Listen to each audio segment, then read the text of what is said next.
अस्सलाम वालेकुम क्लास।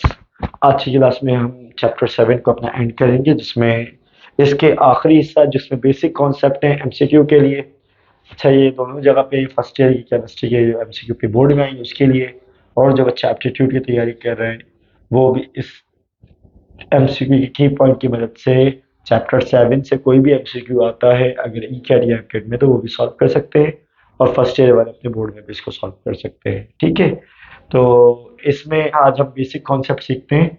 सबसे पहले हम बात करते हैं केमिकल इक्विलिब्रियम की। तो आपने केमिकल इक्विलिब्रियम के लिए कुछ बातें याद रखनी है। केमिकल इक्विलिब्रियम, ठीक है, केमिकल इक्विलिब्रियम के लिए कंडीशंस ये होती हैं कि एक तो केमिकल इक्विलिब्रियम डायनामिक होता है, ठीक है भाई। दूसरा ये किस में होता है, क्लोज कंटेनर में। ठीक है, केमिकल इक्विलिब्रियम कहां पर होता है, क्लोज कंटेनर में होता है।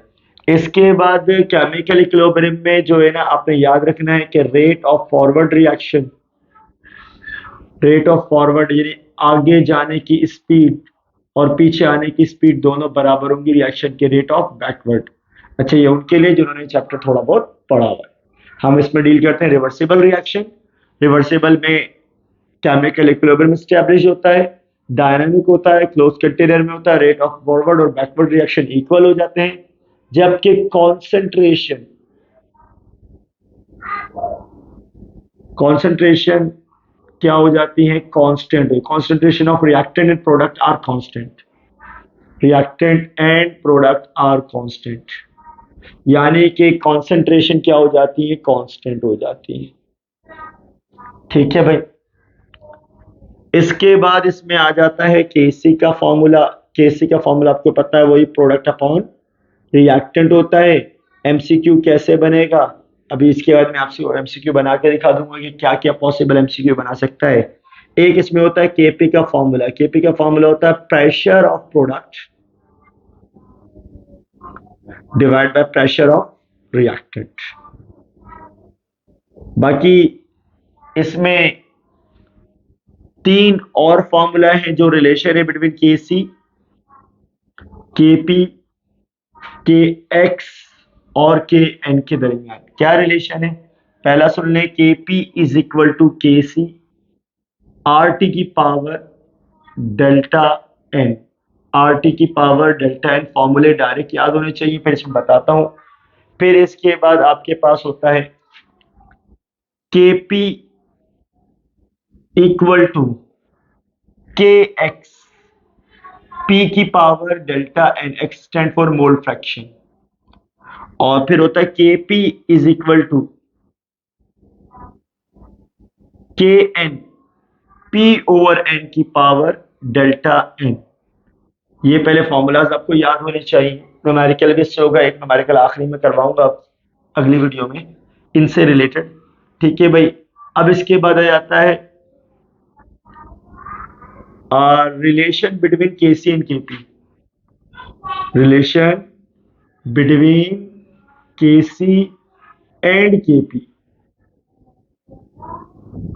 तो याद रखिएगा, अगर किसी इक्वेशन में आप देखते हैं इक्वेशन ऐसी है कि रिएक्टेंट और प्रोडक्ट के मोल दोनों बराबर हैं, रिएक्टेंट और प्रोडक्ट के मोल्स दोनों इक्वल है। देखिए इक्वेशन आपके सामने नजर आ रही है, इसमें रिएक्टेंट और प्रोडक्ट दोनों के मोल्स आपको क्या नजर आ रहे हैं, इक्वल नजर आ रहे हैं। ठीक है भाई, कैसे इक्वल नजर आ रहे हैं, 2 मोल रिएक्टेंट के और 1 और 1 2, 1 इसका 1 इसका, 2 मोल प्रोडक्ट के। अगर रिएक्टेंट प्रोडक्ट दोनों के मोल बराबर आ जाए तो आप कहेंगे, याद रखेंगे हमेशा, केसी किसके बराबर होगा, केपी के बराबर होगा। अगर बेटा आपके पास इस कंडीशन में देख ले, इक्वेशन आपके सामने है, अब आपके पास प्रोडक्ट का मोल सिर्फ 1 मोल आ रहा है, जबकि रिएक्टेंट के मोल और एक कितने आ रहे हैं, 2 मोल आ रहे हैं। तो इस केस में जहां प्रोडक्ट बड़ा होगा, आपने याद रखना है केपी बड़ा हो जाएगा, केसी छोटा हो जाएगा। पहले सारे की पॉइंट नोट कर लें, उसके बाद हम इसके एमसीक्यू देखेंगे कुछ, और कुछ आपको पीडीएफ में मिल जाएंगे। अच्छा भाई, इसके बाद मजीद आगे बढ़ते हैं। तो अगर कंडीशन चेंज हो जाए कि भाई अब आप समझदार हैं कि अगर ऐसी इक्वेशन है जिसमें रिएक्टेंट बड़ा है और प्रोडक्ट छोटा है, 3 और 1 4 और 2, तो इसका मतलब है इस केस में प्रोडक्ट बड़ा, रिएक्टेंट बड़ा है और प्रोडक्ट छोटा है, तो हम कहेंगे केसी बड़ा हो जाएगा, केपी क्या हो जाएगा, छोटा हो जाएगा। ठीक है, ये कुछ बेसिक बेसिक चीजें जो आपको पता होनी चाहिए। इस केसी केपी का रिलेशन आ जाता है। सही है भाई, इक्वेशन दी होगी, बताएं भाई केसी की वैल्यू उससे क्या होगी, ग्रेटर देन होगी, लेस देन होगी।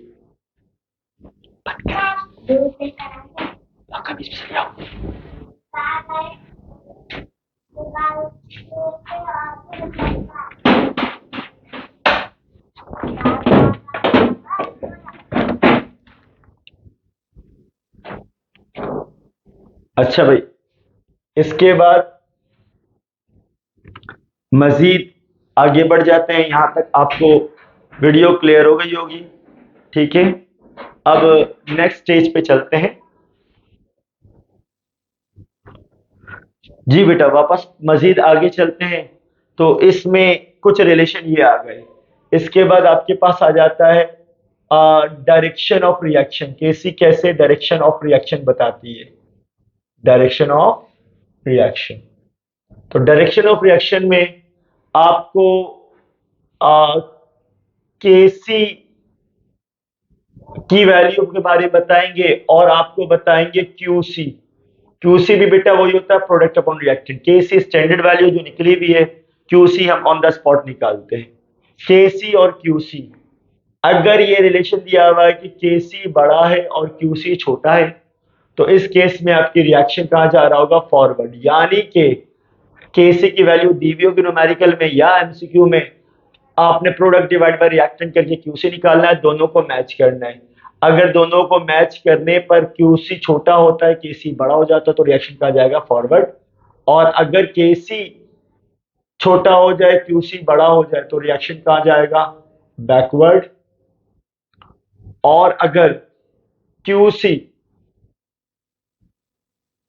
और केसी दोनों बराबर हो जाए, तो आपका रिएक्शन कहां पर होगा, इक्विलिब्रियम में होगा। ठीक है भाई, कुछ बेसिक बेसिक बातें, फिर एमसीक्यू देखेंगे। अच्छा, अब इसके बाद मजीद स्टेप पे चलते हैं कि अगर आपको बोला है कि भाई कौन सा रिएक्शन फास्ट है, स्लो है, फास्ट है, स्लो है या मॉडरेट है। ठीक है, मॉडरेट तो नहीं पूछेंगे, इसको तो नहीं पूछेंगे, एमसीक्यू में फास्ट स्लो पूछते हैं। तो फास्ट स्लो को बताने के लिए आपको केसी की वैल्यू दी होगी। अगर केसी की वैल्यू क्या है बेटा, लार्ज है, बड़ी है, तो आप उस रिएक्शन को मान लोगे क्या है, फास्ट है वो। और अगर केसी की वैल्यू क्या है, कम दी हुई है, लो दी हुई है, तो वो रिएक्शन क्या हो जाएगा, आपका स्लो हो जाएगा। ठीक है भाई। अच्छा भाई, अब इसके बाद मजीद आगे बढ़ जाते हैं। तो मजीद जैसे आगे बढ़ते हैं, तो इसमें हमारे पास आ जाता है ली चैटलियर प्रिंसिपल। ली चैटलियर प्रिंसिपल, ली चैटलियर प्रिंसिपल में भी आपने डायरेक्शंस के बारे में बताना होता है। तो जब कभी भी आपको रिएक्टेंट की कॉन्सेंट्रेशन इंक्रीज करने का बोल रहे होंगे, रिएक्टेंट कॉन्सेंट्रेशन इंक्रीज करने का बोल रहे होंगे, तो आपने ऑप्शन मार्क करना है फॉरवर्ड। रिएक्शन मूव फॉरवर्ड या राइट, फॉरवर्ड या कहां जा रहा है आपका रिएक्शन, राइट पे। जबकि अगर आपको बोलते हैं रिएक्टेंट नहीं भाई, प्रोडक्ट की कॉन्सेंट्रेशन बढ़ा रहे हैं, प्रोडक्ट की कॉन्सेंट्रेशन बढ़ा रहे हैं, तो आपका रिएक्शन कहां चला जाएगा, बैकवर्ड। ठीक है भाई, इसी का वाइस वर्सा यानी अपोजिट होगा। रिएक्टेंट कम कर रहे हैं तो बैकवर्ड हो जाएगा, प्रोडक्ट बढ़ा रहे हैं तो फॉरवर्ड हो जाएगा। ठीक है, सॉरी, प्रोडक्ट कम कर रहे हैं तो बैक फॉरवर्ड हो जाएगा। इसी तरह ली चैटलियर में आपने टेम्परेचर के बारे में, जब आपको बोले टेम्परेचर इंक्रीज या डिक्रीज, टेम्परेचर अगर सवाल पढ़ते हैं पता लगता है, बोलते हैं एग्जामिनर बोलता है टेम्परेचर इंक्रीज या टेम्परेचर डिक्रीज करें, तो बताएं हमारा सिस्टम ऑफ इक्विलिब्रियम कहां जाएगा। तो उसके लिए बड़ा आसान सी ट्रिक याद रखिएगा। डेल्टा एच की वैल्यू को देखिएगा, अगर डेल्टा एच की वैल्यू माइनस में है, ये वैल्यू आपको बोल रही है, इसकी बात माननी है। अगर आप इसकी बात मानोगे फॉरवर्ड जाएगा। डेल्टा एच माइनस मतलब हीट नेगेटिव है, हीट रिलीज हो रही है, बोल रहा है हीट कम करो, हीट निकालो, हीट को निकालो, हीट को नेगेटिव करो, कम करो। इसकी बात मानने के लिए अगर हीट कम करनी है तो आपने टेम्परेचर क्या करना पड़ेगा, कम करना पड़ेगा। अगर इसकी बात मान रहा है सवाल में, डेल्टा एच माइनस में दिया है और बोलता है टेम्परेचर डिक्रीज हो रहा है, तो आप क्या प्रिडिक्शन देंगे? आप देंगे फॉरवर्ड। क्या प्रिडिक्शन देंगे? रिएक्शन हमारा कहाँ जाएगा? फॉरवर्ड जाएगा। ठीक है, डेल्टा एच की वैल्यू माइनस में है, लेकिन एग्जामिनर बोलता है टेम्परेचर इंक्रीज हो रहा है, माइनस में वैल्यू इंक्रीज हो रहा है।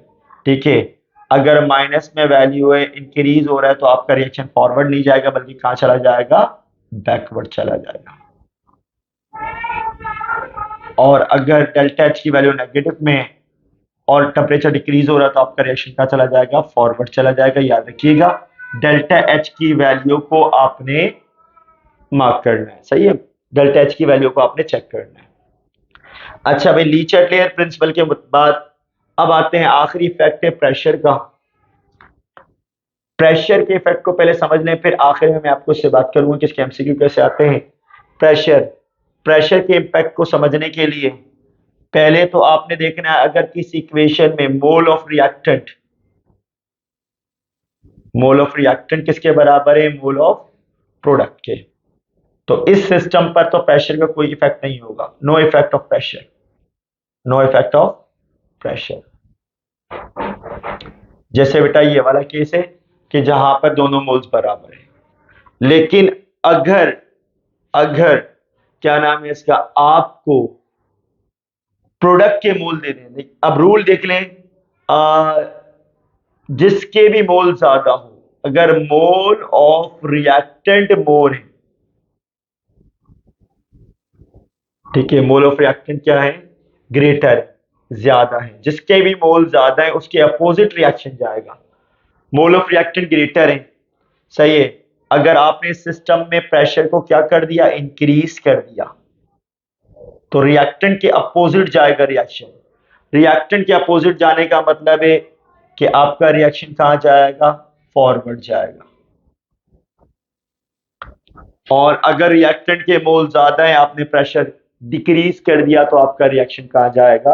बैकवर्ड जाएगा। सेम केस आप दूसरे वाले में अप्लाई करोगे, जिसके मोल ज्यादा होंगे, जिसके मोल ज्यादा होंगे उसके अपोजिट साइड पे रिएक्शन जाएगा। आपने से मोल को चेक करना है, भी एमसीक्यू करेंगे तो उसमें और अच्छी तरह हमारा क्लियर हो जाएगा। इसके बाद आपके पास आ जाता है KSP, constant of solubility product. इसका फॉर्मूला होता है आयोनिक प्रोडक्ट। इसके न्यूमेरिकल देख लेंगे तो फॉर्मूला बनाना आ जाएगा।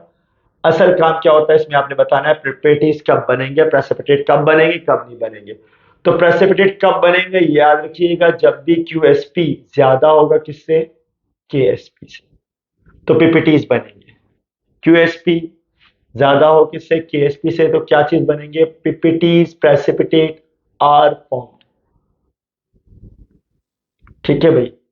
और इसके बाद आपके पास चैप्टर में आखिरी टॉपिक है कॉमन आयन इफेक्ट। नाम से ही जाहिर है कॉमन आयन इफेक्ट, तो आपने क्या ढूंढना है? कॉमन आयन को ढूंढना है। कॉमन आयन का मुराद ये कि भाई HCl के अंदर HCl, और बताएं अब किस में कॉमन आयन मौजूद है? ऑप्शन ए दिया हुआ है H2S, NaBr, which contain same common ion as HCl, H2S, NaBr, NaCl, sorry NaI, और इसके अलावा H2SO4। तो बड़ी सिंपल सी बात है, देखो दोनों में कॉमन आयन क्या आ रहा है? H प्लस आ रहा है, तो HCl में H प्लस और H2S में भी H प्लस क्या हो जाएगा? कॉमन आयन हो जाएगा। ठीक है भाई, तो ये कुछ बेसिक कॉन्सेप्ट हैं। प्रेशर को रिकॉल कर दूं, अभी फिर पता लग जाएगा। इसके अलावा आपको लीचेट लेयर में मजीद चीजें याद होनी चाहिए कि भाई हैबर प्रोसेस में क्या बनता है, हैबर में क्या बनता है, तो आप बताएंगे हैबर में बनता है क्या चीज? अमोनिया। अमोनिया का फॉर्मूला क्या होता है? NH3। और हैबर की कंडीशन याद रख लेंगे, इसमें प्रेशर इंक्रीज करते हैं हैबर में हमेशा, और टेम्परेचर क्या करते हैं? डिक्रीज करते हैं। हैबर की कंडीशन याद रखिएगा, प्रेशर इंक्रीज, टेम्परेचर डिक्रीज। सवाल आता है अक्सर। Same as contact process, contact में SO3 बनता है, ये कंडीशंस होंगी। ठीक है भाई, अब ये हो गए सारे बेसिक की पॉइंट। आए अब इसके 5 से 6 MCQ में कराऊंगा, बाकी आप PDF में मिल जाएंगे। फिर जो नहीं होगा वो आप मुझसे कमेंट में या डायरेक्ट व्हाट्सएप के थ्रू भी पूछ सकते हैं। ठीक है, मैं आपको उसका रिप्लाई कर दूंगा। तो आए अब जरा इसके MCQ की तरफ चलते हैं कि किस टाइप के MCQ आते हैं। अगर आप यही एमसीक्यू को फोकस करके चलेंगे तो आपका आराम से जो है ये इसके न्यूमेरिकल क्या हो जाएंगे, सॉल्व हो जाएंगे। ठीक है भाई, चले भाई एमसीक्यू पे चलते हैं। आपको बोलते हैं at equilibrium, at equilibrium equilibrium पर आकर क्या होगा, at equilibrium option A concentration of reactants and equal products equal. Option B, rate of forward and backward equal. Take place, happen in open container. ठीक है भाई, तो तीन ऑप्शन आपके पास है, तो अगर आपको इसका की पॉइंट याद है तो आप आराम से इसके आंसर को मार्क कर लेंगे। ठीक है भाई, आंसर हो जाएगा rate of forward backward equal हो जाएगा, कॉन्सेंट्रेशन कांस्टेंट होती है, इक्वल नहीं होती। अच्छा भाई, अब इसके बाद द केसी ऑफ रिएक्शन, एक रिएक्शन आपको दिया हुआ है PCl5 PCl3 Cl2, option A दिया हुआ है equal to Kp, equal to Kp, Kp के बराबर होगी less than Kp, less than Kp, या फिर C greater than Kp, greater than Kp। तो फिर आप किस ऑप्शन पे जाएंगे, डेफिनेटली आपको पता है कि इसमें कौन सा वाला केस लग गया, एक मोल प्रोडक्ट का है, एक मोल रिएक्टेंट का है, 2 मोल प्रोडक्ट के निकल रहे हैं, इसका मतलब है कि आपका Kp ज्यादा होगा, तो आपका ऑप्शन नंबर सी क्या हो जाएगा, करेक्ट हो जाएगा, ग्रेटर देन Kp। अच्छा भाई, इसके बाद इससे अगला सवाल कि भाई आपको बोलेंगे कोई भी इक्वेशन दे दी है H2 plus I2 double arrow 2HI, आपसे पूछा भाई what is the relation, what is a relation between Kp and Kp, option दिया हुआ है इस इक्वेशन के लिए Kc Kp बराबर है क्या, या आपको ऑप्शन दिया हुआ है Kp बड़ा है Kc छोटा है, या दिया हुआ है आपको Kp छोटा है Kc बड़ा है। तो बताएं बेटा कौन से ऑप्शन पे जाएंगे, दोनों के मोल्स बराबर हो गए तो लिहाजा आप बोलेंगे Kp बराबर है किसके, Kc के। अब इसके बाद अगले स्टेप पे चलते हैं, डायरेक्शन वाले पे। ठीक है भाई, अब आपको दिया हुआ है कि भाई 2 mole of H2, 2 mole of I2 और 2 mole of HI at equilibrium, if Kc is 3, what is the direction of reaction, what is the direction of reaction। ठीक है भाई, अब आपको दी हुई कंडीशंस H2I2 की इक्वेशन भी इन्होंने खुद दे दी है। ठीक है भाई, अब आपने सिर्फ डायरेक्शन बतानी है कि बताएं ये फॉरवर्ड जा रहा है, option A forward, B backward, C equilibrium, D none of these कर लें। ठीक है भाई, चलो चेक करते हैं। केस क्या है कि हम निकालेंगे QC, हम क्या निकालेंगे, QC निकालेंगे। ठीक है भाई, अब ये QC कैसे निकालेंगे वो देख लें पहले। QC का फॉर्मूला भी होता है प्रोडक्ट अपॉन रिएक्टेंट। अब आपको बेटा इधर प्रोडक्ट रिएक्टेंट दोनों दिए हुए हैं, सही है कि QC is equal to product HI की पावर 2 H2 और I2 की पावर। ठीक है भाई, QC हम निकालने जा रहे हैं, QC इक्वल टू, अब क्या क्या दिया हुआ हमें, HI दिया हुआ 2, 2 के ऊपर स्क्वायर, नीचे भी 2 और 2 आ गया, दोनों से क्या हो गया कैंसिल, आंसर आया 1। क्यूसी तो आया 1 और केसी आपका कितना दिया हुआ है इन्होंने वो भी देख लो।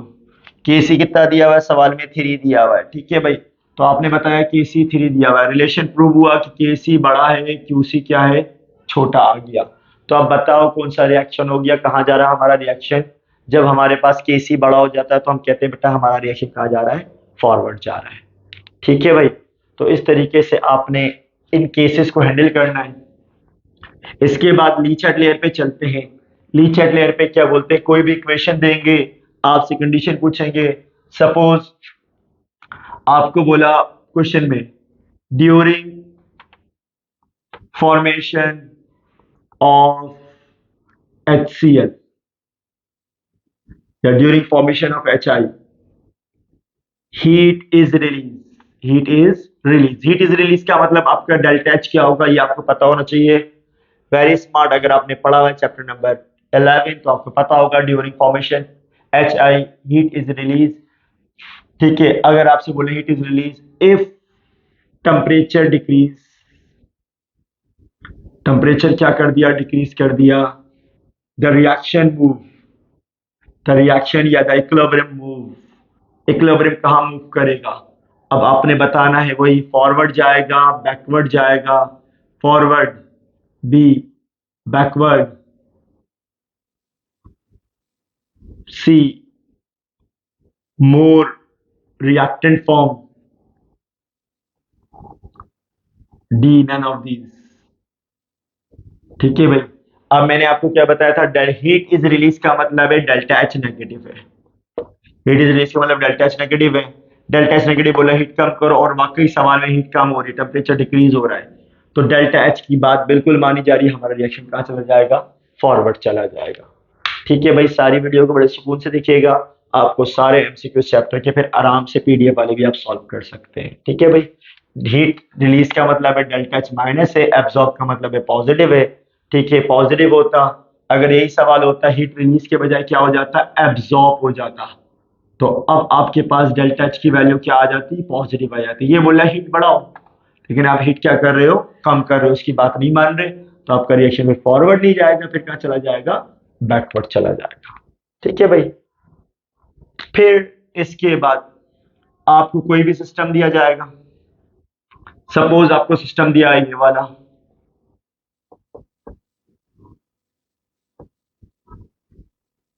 ठीक है, तो कोई डेल्टा एच नहीं दिया हुआ, लेकिन आपको बोलते हैं when pressure decrease, option A more SO3 form, more SO3 form का मतलब है फॉरवर्ड, यानी कि आगे जा रहा है फॉरवर्ड हो रहा है। B less SO3 form, C no effect of pressure, less SO3 का मतलब है बैकवर्ड जा रहा है, ठीक है भाई। और डी आपको बोलते हैं नन ऑफ दिस के दिया, नन ऑफ दिस या कोई भी और ऑप्शन दे दिया, बहरहाल एक तो करेक्ट होगा बाकी चारों गलत होंगे। अब पता लगाते हैं कि भाई देखो सबसे पहले प्रेशर के बारे में बोल रहा है, प्रेशर में आप मोल चेक कर लोगे, रिएक्टेंट के जो मोल हैं वो 3 हैं, प्रोडक्ट के मोल जो है वो बेटा कितने हैं, 2 हैं। तो इसका मतलब है कि अगर मैं प्रेशर बढ़ाता तो ये रिएक्टेंट जो है प्रोडक्ट में जाना शुरू हो जाते हैं, फॉरवर्ड होना शुरू हो जाते हैं, क्या रूप था, जिसके मोल ज्यादा होंगे उसके अपोजिट रिएक्शन जाएगा। तो अगर मैं प्रेशर बढ़ाता, मुझे अपना कॉन्सेप्ट याद है कि मैं प्रेशर बढ़ाऊंगा तो फॉरवर्ड जाएगा, लेकिन यहाँ तो प्रेशर बढ़ाया नहीं जा रहा बल्कि क्या किया जा रहा है, कम किया जा रहा है, डिक्रीज किया जा रहा है, सवाल में लिखा हुआ डिक्रीज हो रहा है प्रेशर। तो अब बेटा बताएं कहाँ जाएंगे, तो हम सीधी सी बात करेंगे कि भाई बढ़ाने पे फॉरवर्ड होगा, तो अगर कम करेंगे क्योंकि रिएक्टेंट के मोल ज्यादा है, जिसके भी मोल ज्यादा है प्रेशर बढ़ाने पे उसके अपोजिट जाता है, तो इंक्रीज हो रहा है प्रेशर बढ़ाने पे, लेकिन ये सवाल बोल रहा है कम करने पे क्या होगा, तो कम करने पे बैकवर्ड जाएगा। बैकवर्ड का मतलब है प्रोडक्ट वापस रिएक्टेंट बनेंगे, लेस SO3 फॉर्म होगा, ठीक है भाई। मोर SO3 फॉर्म का मतलब मोर प्रोडक्ट के बारे में लिखा है तो फॉरवर्ड हो रहा है, लेस प्रोडक्ट फॉर्म हो रहा है तो क्या हो रहा है, बैकवर्ड हो रहा है। तो इस तरह के फिनोमेना आपको लीचट लेयर प्रिंसिपल में दे देंगे, ठीक है भाई। फिर आपके पास कोई भी फॉर्मूला देकर QSP के बारे में पूछ सकते हैं। जैसे कि QSP के बारे में क्या पूछ सकते हैं वो भी समझ रहे हैं। एक दो सवाल बन सकते हैं QSP पर या KSP पर। क्वेश्चन है कि द कॉन्सेंट्रेशन या solubility of MgOH2 is x मोल पर dm cube is x मोल पर dm cube. What is the value of KSP? Option A दिया हुआ है 2x, बी दिया हुआ है 2x², सी दिया हुआ है 4x², डी दिया हुआ है 4x³। चले भाई, आप KSP की वीडियो देखेंगे तो आपको मैंने सिखाया था MgOH टूटेगा किसमें, Mg2+ में, और किसमें टूटेगा 2OH- में। सही में प्रोडक्ट को क्या सपोज कर लेते हैं, x और x सपोज कर लेते हैं, 2 आ रहा है तो 2x हो जाएगा। KSP का फॉर्मूला होता है प्रोडक्ट। प्रोडक्ट क्या है हमारा, Mg2+ और क्या है प्रोडक्ट, OH- पावर 2। प्रॉपर करिएगा तभी इसके आंसर पे आप सही पहुंच पाएंगे, बिल्कुल परफेक्ट निकलेगा आंसर। Mg की वैल्यू x आ गई, OH की वैल्यू क्या आ गई, 2x आ गई, इस पर स्क्वायर आ गया। अच्छा भाई, 2 का स्क्वायर जब 2 पर आएगा तो बन जाएगा 4x², जब 1x तो पहले से है, ठीक है भाई, एक बना 4x²। अब ये x² और x क्या बन जाएगा, x³ बन जाएगा, 4 होगा, लिहाजा हमारा ऑप्शन डी हो जाएगा। ठीक है भाई, एक सवाल ये है। एक सवाल अगला अगला सवाल क्या हो सकता है इसमें, फिर उसके बाद ये चैप्टर हमारे इसके बेसिक की पॉइंट्स अलोंग विद MCQ मैंने करवा दिए काफी सारे। अब आपके पास PDF मिल जाएगी, उस PDF में भी आप MCQ को देख लीजिएगा। ठीक है, लिंक के डिस्क्रिप्शन में PDF होगी, अगर ना मिले लिंक के डिस्क्रिप्शन में तो फिर आप मुझे व्हाट्सअप कर देगा, मैं आपको इसकी PDF भेज दूंगा। चैप्टर नंबर 7 और ECAT वाले भी मुझसे रब्ता कर सकते हैं, उसमें भी इसके MCQ आपको मिल जाएंगे, आप आराम से सॉल्व कर सकते हैं। ठीक है भाई, तो ये बेसिक ट्रिक्स मैंने बता दी। आखिरी MCQ देख लेते हैं कि इफ PPTs आर फॉर्म, अगर PPTs फॉर्म्ड होंगे तो कौन सा रिलेशन करेक्ट होगा। ऑप्शन ए दिया हुआ है कि SP बराबर होगा QSP के, बी दिया हुआ है KSP छोटा हो जाएगा, QSP बड़ा हो जाएगा, अगर आपको इसका बेसिक की पॉइंट याद है सी हो जाएगा KSP छोटा और QSP क्या हो गया, बड़ा हो गया, और डी हो गया नो चेंज, नो रिलेशन। ठीक है भाई, तो अब आपने देखा भाई PPT कब बनते हैं, क्या बताया था, जब QSP बड़ा होगा। PPT कब बनेंगे, जब QSP बड़ा होगा। आखिरी एक और सवाल देख लें कि भाई which reaction proceed in largest extent, मतलब कौन सा रिएक्शन सबसे ज्यादा तेज चल रहा है।